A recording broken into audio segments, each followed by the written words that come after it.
How's the head doing after Doing Iowa? good. Feel myself now. Feel better, way better. Did you actually suffer a concussion at Iowa? Did they Yeah. determine that? Okay. What was just the process like for getting back and making sure you were okay for Ohio State? It was very challenging. I was just when he was just interviewing me, I was telling him that by me missing Sunday, Monday, Tuesday, and a little bit of Wednesday practices, it was very challenging, and it was kind of like a decision that I had to make. Like, is it okay for me to play? Like, is it right for me to risk myself for 4 quarters or for my whole life career? So it was definitely up and down emotional feelings with myself and parents too. So I just kept praying, asking God to just guide me, help me feel safe, and I guess He did that. And I was blessed enough to be out there to play against number one team. Did you get fully knocked out against Iowa because you weren't moving for Yeah, quite a bit? I definitely kind of don't remember some things, but I slowly started to remember when I got into the locker room. Okay. So do you remember the hit at all or the play? Slowly, I do. Now, like when they show videos, I see how I caught the corner, went up, but the instant impact, I don't remember. I don't remember that. So You said you had a decision to make about whether this was still worth it. Why did you come to the conclusion that you wanted to keep going at least for this season? And yeah, it just shows who I am. It's how I've been growing up. It's how I'm like a hard worker type of guy. I just lay it out there for the team. I'm for the guys, and I just feel like I needed to be out there because I guess I need to help contribute in any type of way that I can. And I just want to be out there. And who wouldn't want the opportunity to play against the number one team? Let alone we didn't get that much going, but I got some film of making guys miss routes wise. So football is obviously a violent game. It's a lot more dangerous if you're out there hesitating and not going 100%. How does a hit like that change? Obviously, I know you can't let it change the way you play, Yeah. but mentally, how do you get over that? It's hard. Like still right now, I'm thinking about it. Like if I was to get a jet sweep and I go up the corner, I see a 210 safety, 6'2", looking at me, ready to hit me. So I still think about it, but I feel like if you hesitate about it, definitely affect you way more. So I kind of just going back to what Coach Fick's saying, just play the game, play free, and if it happens again, it happens again. Like God, I guess, always has a plan for you, and people may think that, oh, why is it that way? Like God knocks you out to tell you that this is His plan. Like that's just how God's plans are. You never know. It's always His path and never yours. So that's kind of what I kind of just keep just having faith in and keep trusting. So. Well, it looked like your head got tested on the last offensive play where Yeah. Danny dumped that off and the Yeah. guy kind of got a free shot at you. Mm-hmm. Is that kind of easy? I know it wasn't the same thing as Iowa, but obviously your head's taking some contact there. Does that kind of ease your mind a little bit, just knowing that you were fine after that one? Yeah, definitely lowered a little bit of my hesitation, but I feel it was a nice hit by the guy number 5. But other than that, I feel good, so safe. Obviously, a lot of the talk for you guys right now is just the offensive numbers you've been putting up. What changes, if any, are kind of just being put in place to help get this thing going? I just feel like today we was really the emphasis on our playbook was really just getting the playmakers the ball, and I just feel like if we slowly start to do that, I feel like our numbers will change.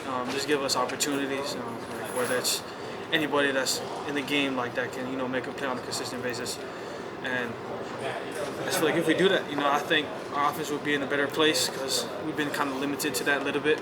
Just how stuff's been. It's nothing on players or coaches, just been how everything in general just been. And I just feel like if we just take that step of giving us the opportunities, we'll be definitely fine.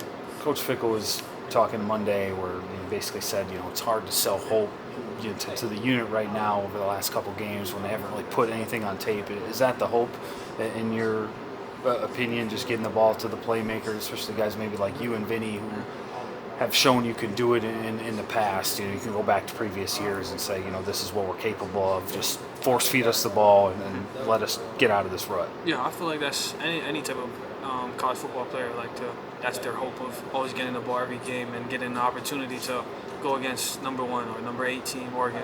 Just getting the ball in those type of games and situations, I feel like it's always a guy's dream and hope. So I just got to keep praying, keep staying positive, and just trusting that, it will happen, that God will make those opportunities present itself. So other than that, I just got to take one step at a time, one play at a time. If it don't go your way, then like how I was telling him that ball finds energy. So if it don't go your way, keep energy. Don't be down, because if you keep staying down, you're gonna stay down. So How frustrating has this season been for you? You talked about before in fall camp, you were out the door, your bags were packed, you're ready to go, you're convinced of coming back here. Obviously, I know not having your starting quarterback plays a big role in what's happening, but for you personally, is it hard not to let things, boil over sometimes, just given where you were 6 months ago? Yeah, sometimes I feel like if you don't get in those moments, you will never know how to fall or fail. So I feel like I kind of like how this is. It really tests your faith, and for me personally, I don't know how other people take it in or take these type of obstacles or trials and tribulations. So I kind of like it. It tests me as a person and as a football player too. So it kind of just helps me to keep my faith and keep trusting in God. And it's been very hard for me, struggling mentally. But at the end of the day, I got coaches that still love me, that still know that they got a playmaker that can make something happen. So I feel like that's gonna be something that's gonna be changed. So just hopefully that happens. After seeing Sean West run the ball the way he does, is he coming for wide receiver snaps? Can he help out? He'll be welcome, because that last cut, that was nice. I didn't know that when he juked him out, he got the first down. I thought he already got the first down, so that's why I really wasn't like, oh, he just juked him out. But I didn't know, like, if he got hit, he wouldn't have got the first down.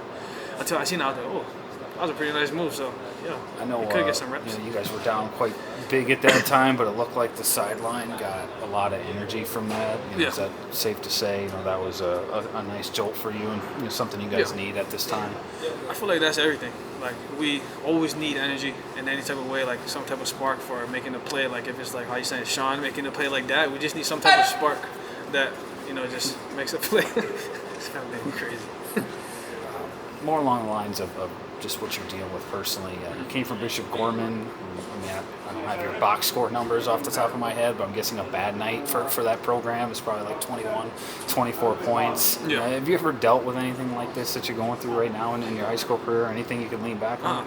I was telling him that I've never lost more than 2 games in my life in the season, so just to have this is kind of challenging mentally and physically, because obviously we're in a different conference. Like, obviously high school is different than the Big Ten, so it's even more hard on physical wise. So just to be in a situation, I like it. You guys will think I'm crazy to say it, but I feel like, again, it goes back to how just my day's been, just not getting that much touches, or just how everything been going in general. And I feel like it just touches your faith in everything that I do, and kind of just helps me to keep staying grounded, to keep staying, keep having faith and trusting in God. So, other than that, I like it, but any day, I was telling them that you guys can keep staying one day at a time, one play at a time, just chip at it, and you never know where it'll be in 6 weeks, making a bowl game. So. Oregon recruits Hawaii a lot. Did they ever, recruit you in high school or when you were in the portal? Mm-hmm. Yeah, I committed to them. It was like a silent commit. It was on my official visit there. Okay. I silently committed to portal or? Huh? This is in the portal or? No, this high school. Okay, high school. This was before the. There's a lot going on. High school, I did the hat decision too. I don't know if you guys remember that on Sports Center, but I did that too. I committed to Arizona, so there was a lot going on. But yeah, I definitely got recruited by you guys highly. They wanted me highly, but it's the same that's here. The wide receiver coach left, so it's the same situation. Even if I went there or I came here, so. So I'm guessing you got family coming to this game. Yeah, I was telling him I had 21, or I got 18 right now. I need 21 tickets, so. Just on top of the Oregon silent commitment, all the family coming to watch you that probably doesn't get a chance to come out to Madison very much. How big is this one going to be for you on Saturday? On top of everything else, with it being a primetime game under the lights against one of the best teams in the country. Yeah, for sure. It's going to be it's going to hit home for me. Just seeing some family in the stands that I haven't seen for 3 years. See some of my boys back home that I grew up with playing football, intermediate. It's going to be nice seeing them, man. Just going back to what we say, hopefully stuff go the way it goes, and opportunity to present itself by getting the ball, just making plays in front of them would be very nice, And at the end of the day, just overall just blessed, like how you're saying, to be in that situation, to play against the number 1 team, or not number 1, number 8 team, and very good team that won the Big Ten last year. So just having the opportunity is blessing. So can't wait.